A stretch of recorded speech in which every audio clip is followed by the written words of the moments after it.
Hey guys, Meg Kaylee here, and today I'm going to talk about some of the basics of streaming and I guess some of the tips and tricks that I would give to people who are new to it. I think to start, I'll talk a little bit about my journey as a streamer. I have been streaming for nearly 4 years. Most of that was streaming full-time, but some of it was also streaming part-time.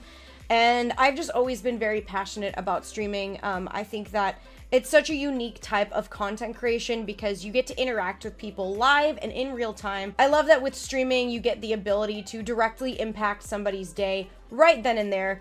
You know, I've had viewers who could come in and maybe they're having a hard day and I can try and cheer them up, or I can tell them a dumb joke or something and hopefully brighten up their day a little bit. So that's what I really love about streaming. I guess a good place to jump in with tips for people who are new to it is creating your Twitch channel. It's a pretty obvious one, but something that you should definitely put some thought into. For me, a couple years after streaming, I actually made the decision to change my username.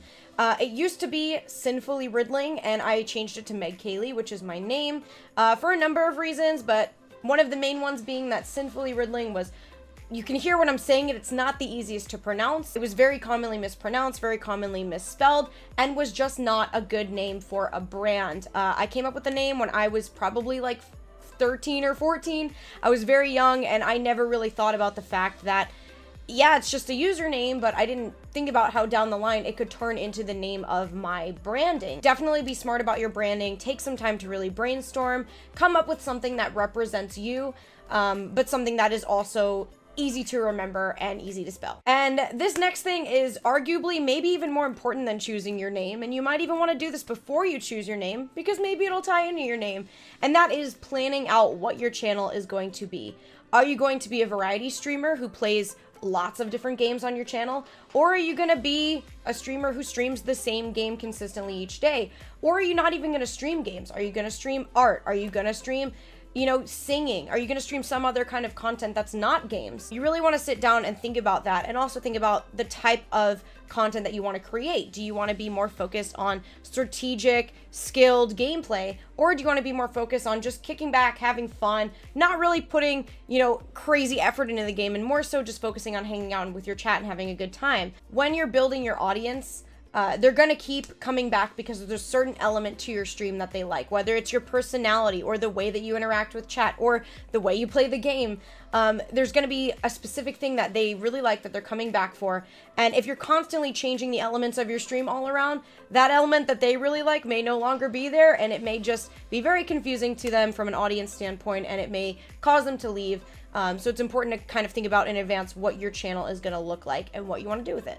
I think an overall very important message to bear in mind is that different things work for everyone. So just because one streamer might be doing something a certain way doesn't mean that that same way will work for you, and that's okay. You also shouldn't be afraid to try things that other people have not tried. I think a lot of people almost look at it like it's a formula, like, well, everybody does this, this, and this, and that's how I have to do it, when that may not be the case. One of the greatest things about streaming is that this is your creative space, and you can treat it however you want to treat it. There is no formula that you have to follow in order to create awesome content. So don't be afraid to try something new and think outside the box. When you're choosing games to stream, if you are going to choose games, be careful with games that are oversaturated, especially when you're new. It is important to prioritize the things that you love and to create the kind of content that you want to create, but it's also important to establish your niche and be aware of the fact that if you're streaming an extremely popular game, there is a chance that it may be a lot harder for your stream to stand out because there are lots of other people streaming that game as well. When you're first starting to build your channel, I think it's very important to make sure that you have a schedule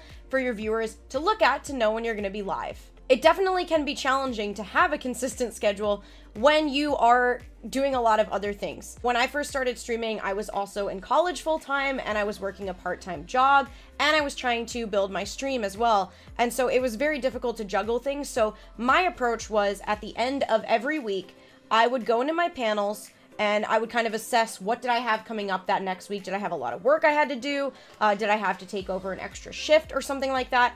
And then I would build my schedule based off of whatever my workload outside of streaming was for that upcoming week. So that way, even though my schedule did have to change week to week, I still had a weekly schedule that my viewers could look at and know when to expect me. When you're building your community and figuring out what type of environment you'd like to cultivate, it is very important to come up with a list of chat rules and enforce them. I know a lot of people who have a very hard time banning users when they are just starting to stream because they see it as, well, you know, I have somebody here. I don't want to lose a viewer, even though they might not behave or they're just not being nice.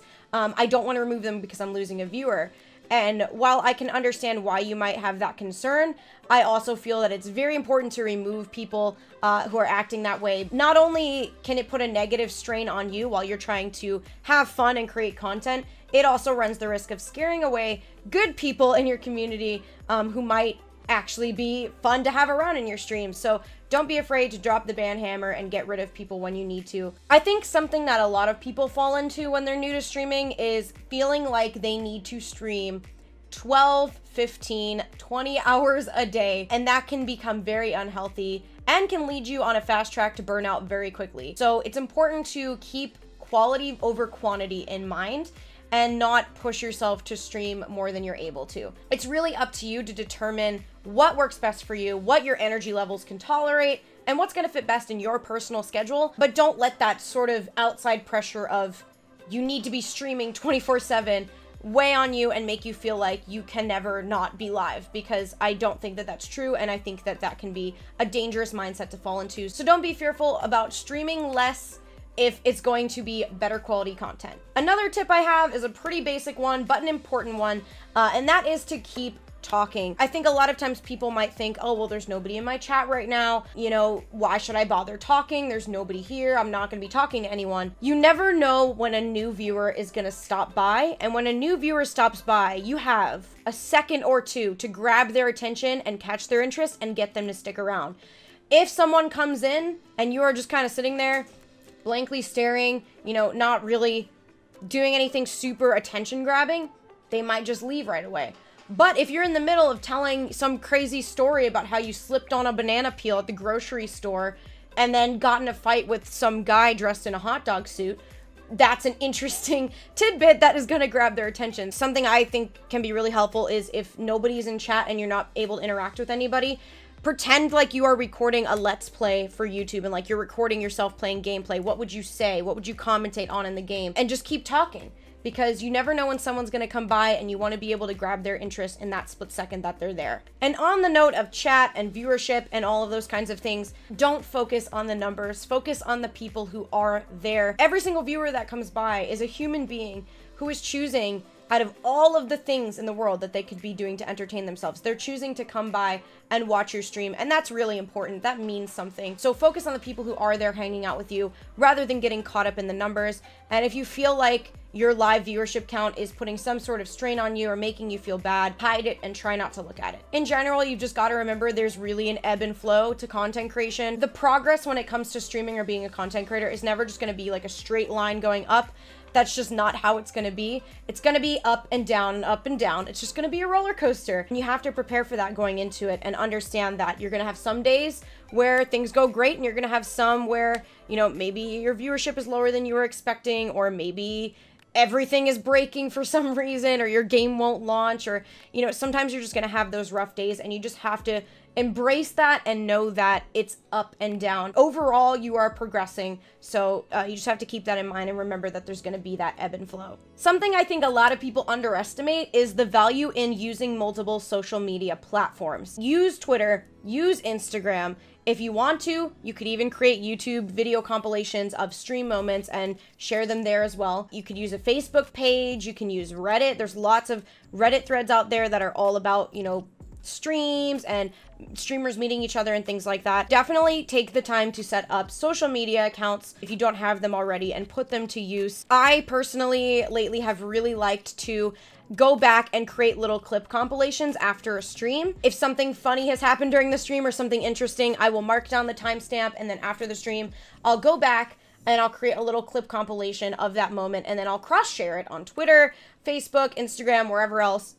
And I think that that is a really great way to showcase to people who may be following me on other platforms but not on Twitch, hey, this is what my streams are all about. Most streamers do this where they will tweet whenever they go live, or they're posting a Discord whenever they go live. And I think that it's definitely great to do that because it's a great way to communicate that you're live to your audience. But it's also great to take the time to put a little bit of a fun spin on it, whether you want to create a GIF of you dancing or doing something goofy, or if you want to use a clip from another stream and use that, or take a selfie. Putting content with the going live post definitely, I think, makes it more enticing to someone who might see it, and it's good to put a little extra, something a little extra in it, you know? One of my favorite things about Twitch is that when I started, I didn't feel like I was just on this journey alone. It very much feels like this great community where people are eager to support each other, eager to be there for each other and help each other grow as content creators. And it's a community that you can be a part of. There are definitely right and wrong ways to go about it, so it's important to keep that in mind. For example, you don't want to go into somebody else's chat and start talking about your stream or advertising your stream or anything like that, because that's